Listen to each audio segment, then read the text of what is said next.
Cerimonia di premiazione 200 misti assoluti. La medaglia di bronzo Martina Battistella, Fondazione Marcantonio Bentegodi di Verona, 2:29,95. Medaglia d'argento Alessia Claudia Schiavinato Idros, 2:22,34. La medaglia d'oro Laura Guidi, Sport and Fitness, 2:21,44.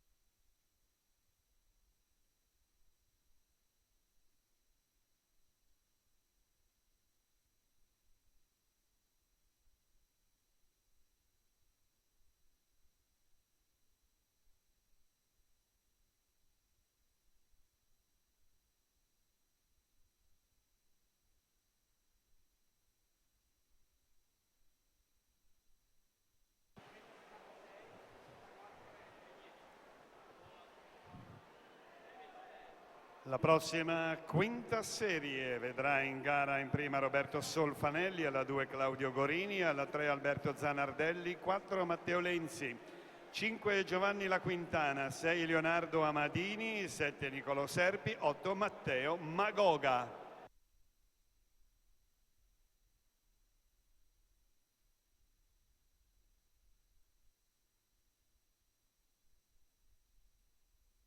Intanto in questa sesta serie ci avviamo al passaggio ai 3/4 di gara, ai 150 metri.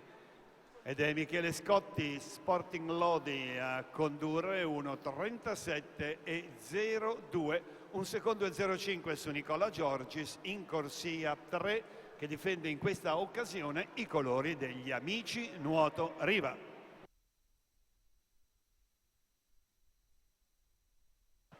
In precedenza Matteo Ferrario aveva nuotato in 2:10,72, dunque questo è il tempo da battere per salire al comando della classifica provvisoria.